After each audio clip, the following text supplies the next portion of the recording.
आदाब नाजरीन, इस्तकबाल है आप सभी का मुल्क की बात में। मैं हूं आपके साथ पिंकी सहगल। खबरें शुरू करने से पहले एक नजर सुर्खियों पर।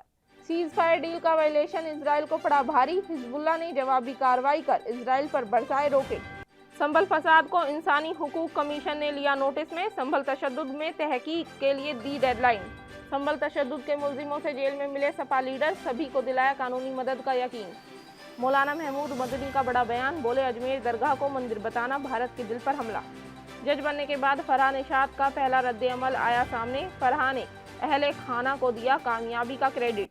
मौलाना तौकीर ने पुलिस पर लगाया संजीदा इल्जाम, बोले पुलिस और इंतजामिया ने मिलकर जलाया है संभल। पार्लियामेंट में अडानी संभल तसादुम पर अपोजिशन का एहतजाज। अखिलेश बोले यूपी में इलेक्शन था इसीलिए संभल में फसाद हुआ। उमरा से लौटकर फारूक अब्दुल्ला का बड़ा बयान, कहा मुसलमान खुद को महफूज महसूस कर रहे हैं। एमपी के आईपीएस की कर्नाटक में सड़क हादसे में मौत। आईपीएस हर्षवर्धन की पहली पोस्टिंग बनी आखिरी।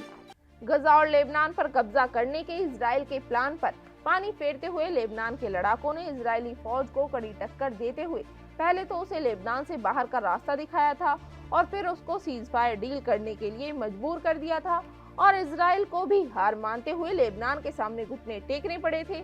लेकिन एक बार फिर इजराइल ने अपनी असलियत दिखाते हुए हिजबुल्लाह के साथ हुई इस डील का वायलेशन किया, जिसको लेकर हिजबुल्लाह ने उस पर ताबड़तोड़ बम बरसाए हैं। इजराइल जिसने न सिर्फ इस जंग की शुरुआत से बल्कि हमेशा से ही अपने जाती मफाद को तरजीह देते हुए मासूमों का खून बहाया है और खुद को मासूम और मजलूम साबित करने की कोशिश की है, एक बार फिर वो यही करता नजर आ रहा है।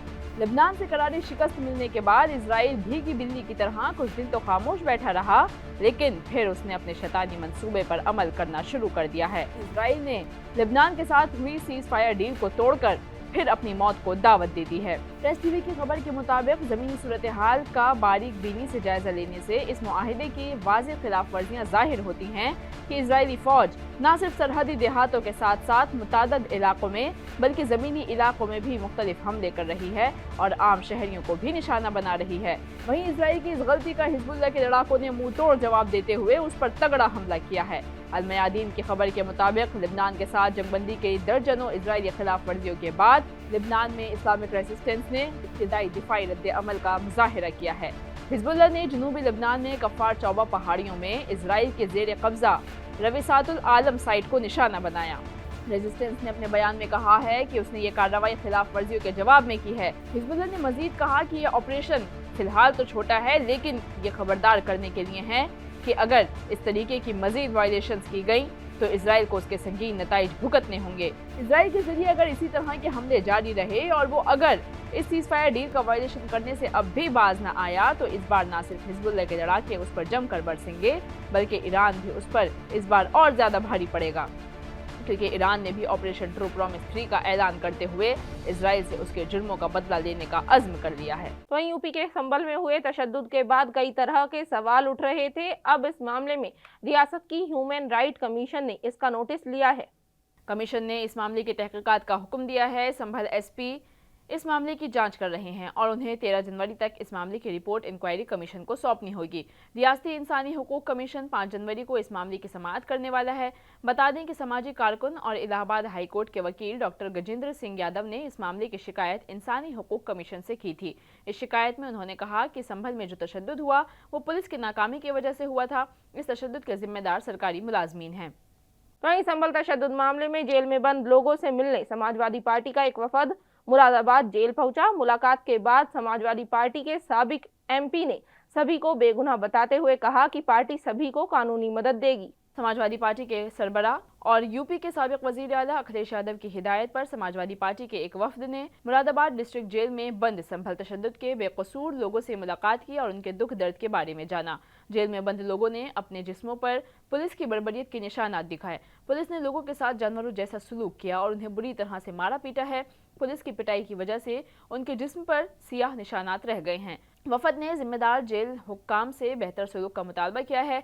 जेल में बंद लोगों को यकीन दिलाया गया है कि समाजवादी पार्टी तमाम बेकसूर लोगों के लिए लड़ेगी। वफद में साबिक MP doctor ST Hasan, Thakurdwara के एमएलए नवाब जान खान, नौजवान सादात एमएलए चौधरी समरपाल सिंह, जिला जनरल सेक्रेटरी मुदस्सिर खान, साबिक जिला सदर अतहर हुसैन अंसारी, रियासती सेक्रेटरी गुलजार अहमद और कादिर खान वगैरह शामिल रहे।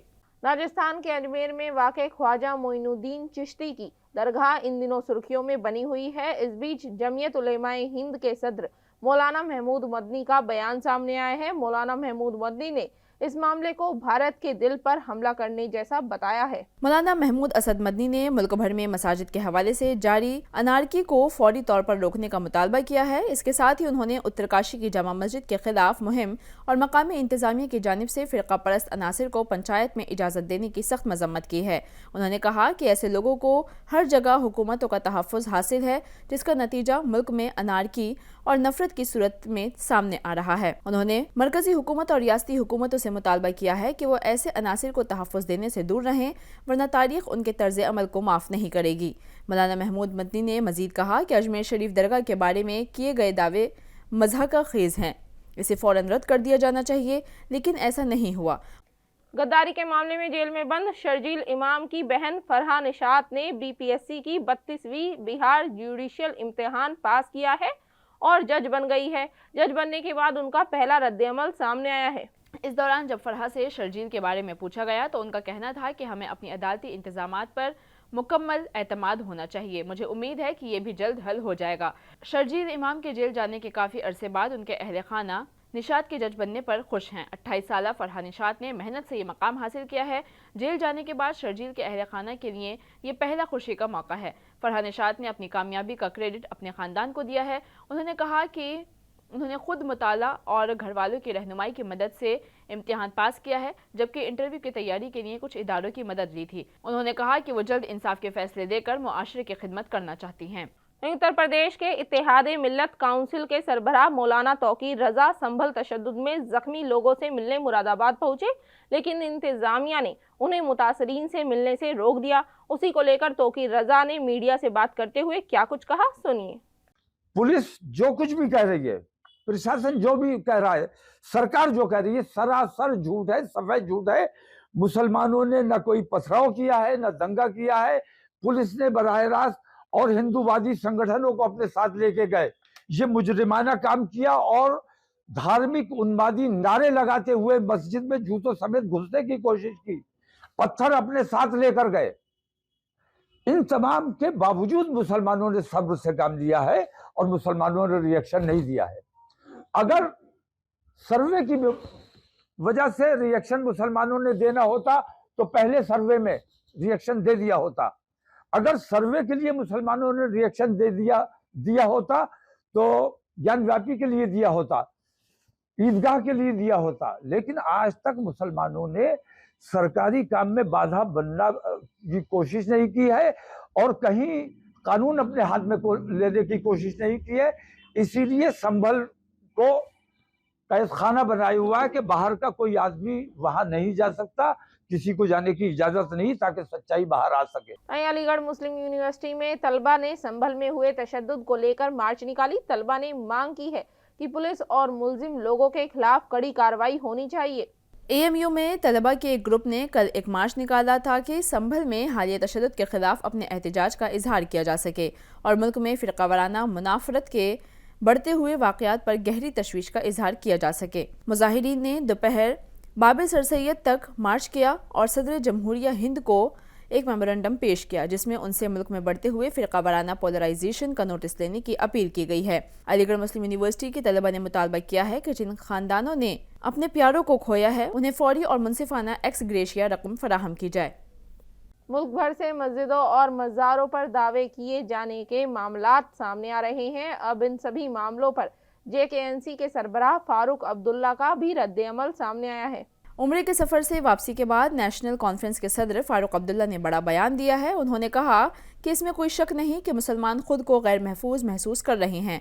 उन्होंने ये भी कहा कि जो लोग मजहब की बुनियाद पर लोगों को तकसीम करना चाहते हैं उन्हें ख़बरदार किया जाना चाहिए। हम ऐसी तफ़रीक़ा अंगेज़ क़ुव्वतों को गालिब नहीं आने देंगे।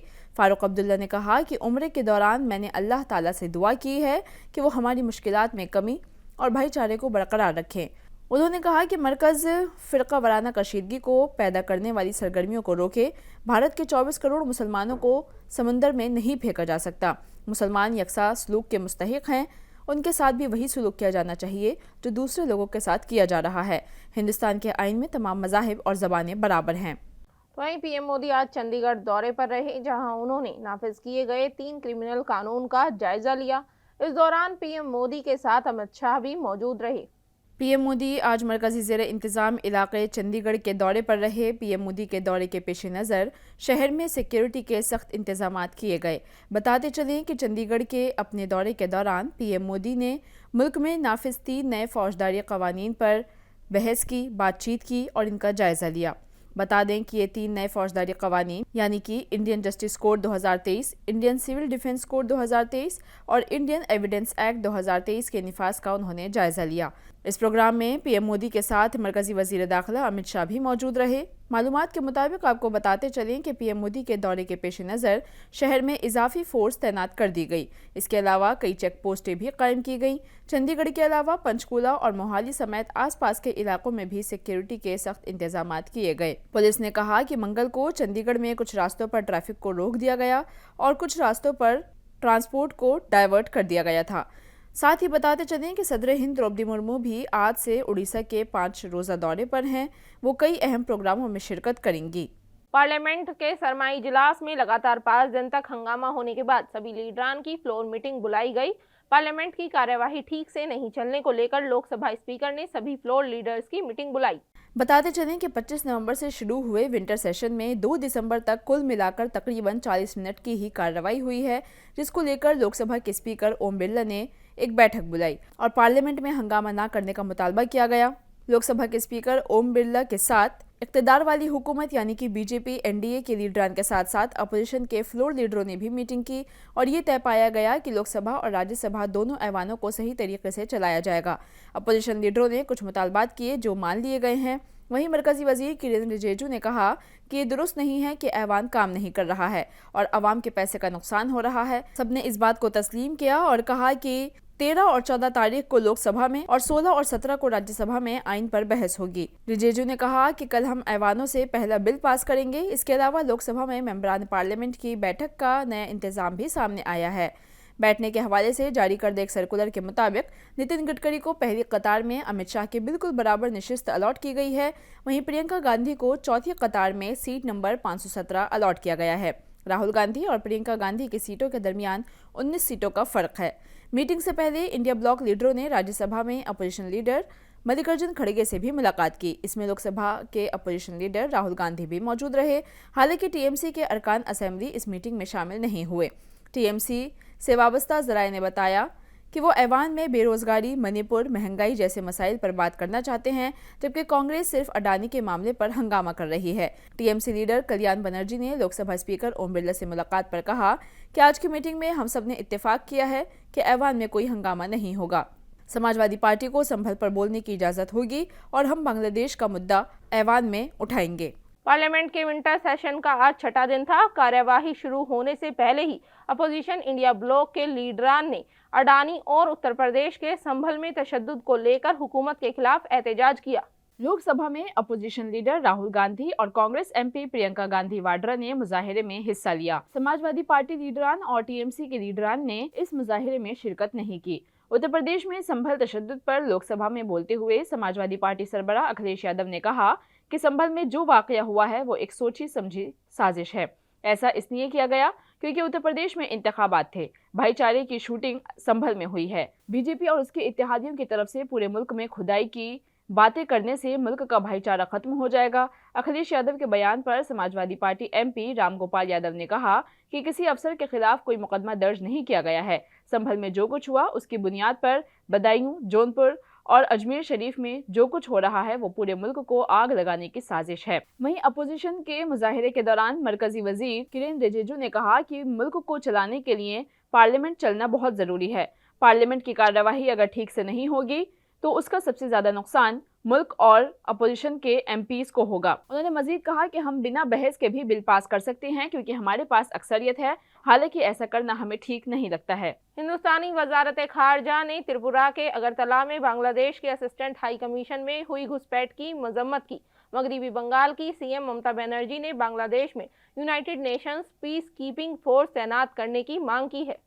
चिन्मय प्रभु की गिरफ्तारी के खिलाफ बहुत से लोगों ने त्रिपुरा में बांग्लादेशी मिशन के गिर्द एक रैली निकाली थी, जहां 50 से ज्यादा मुजाहिरीन अगरतला में वाकई बांग्लादेशी असिस्टेंट हाई कमीशन के अहाते में घुस गए। हिंदुओं पर हमलों और चिन्मय प्रभु की गिरफ्तारी से दोनों मुल्कों के ताल्लुकात में कशीदगी बढ़ गई है। कल बांग्लादेश में चिन्मय प्रभु की जमानत पर समाअत होगी। दूसरी जानिब कोलकाता स्कॉन के तर्जुमान राधारमन दास ने बांग्लादेश में अब तक स्कॉन के 4 अरकान की गिरफ्तारी का दावा किया है। वजारत खारजा के तर्जुमान रणधीर जायसवाल ने बांग्लादेशी हुकूमत से कहा था कि वो तमाम अक़लियतों के तहफ़्फ़ुज़ की जिम्मेदारी अदा करें, जिसके जवाब में बांग्लादेश ने कहा कि यह बहुत अफसोसनाक बात है कि चिन्मयी कृष्णदास की गिरफ्तारी को कुछ लोगों ने गलत तरीके से पेश किया है। वहीं हिंदुस्तानी वजारत खारजा ने पीर को अगरतला त्रिपुरा में बांग्लादेश के असिस्टेंट हाई कमीशन में दरअंदाजी की मजम्मत की है। वजारत ने कहा कि अगरतला में बांग्लादेश के असिस्टेंट हाई कमीशन के अहाते में दरअंदाजी का वाक़या इंतहाई अफसोसनाक है। सिफारती और कौंसलर इमलाक को किसी भी सूरत में निशाना नहीं बनाया जा सकता है।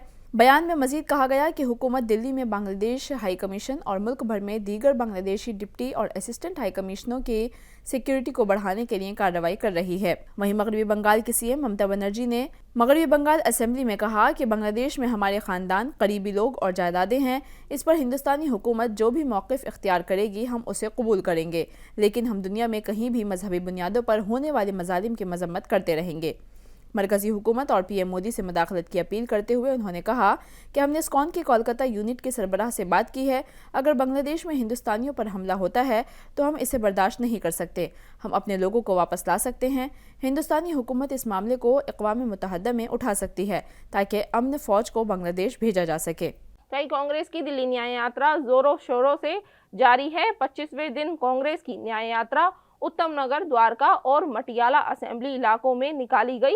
रियासती सदर देवेंद्र यादव ने दिल्ली में कांग्रेस की न्याय यात्रा को हिमायत और प्यार मिलने का दावा किया है। रियासती सदर जो न्याय यात्रा पर थे, उन्होंने ऑटो ड्राइवर से मुलाकात की और उनके मसाइल के बारे में जाना। न्याय यात्रा में आए लोगों ने अपने दुख, दर्द और मसाइल कांग्रेस लीडरान के साथ बांटे। देवेंद्र यादव ने कहा कि न्याय यात्रा से मोहब्बत ये जाहिर करती है कि कांग्रेस में लोगों का एतमाद एक बार फिर से लौट रहा है। रियासती सदर ने कहा कि अवाम के एतमाद की वजह से कांग्रेस दिल्ली में इक़्तिदार में वापस आएगी। रियासती कांग्रेस सदर ने आम आदमी पार्टी हुकूमत पर भी हमला बोला है। उन्होंने कहा कि अवाम मौका परस्त आम आदमी पार्टी हुकूमत से नाराज है। उन्होंने कहा कि आम आदमी पार्टी हुकूमत दिल्ली में सड़कों, पानी, आलूदगी, तालीम और सेहत के निज़ाम के मसाइल पर नाकाम साबित हुई है। आम आदमी पार्टी हुकूमत ने झूठे वादे करके दिल्ली के अवाम को धोखा दिया है।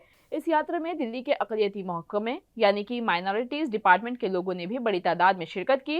दिल्ली कांग्रेस अक़लियती महकमे के तर्जुमान शादाब आलम ने भी इस यात्रा में हिस्सा लिया। नाज़रीन, मुल्क की बात में आज के लिए बस इतना ही। मुझे दीजिए इजाज़त। आदाब।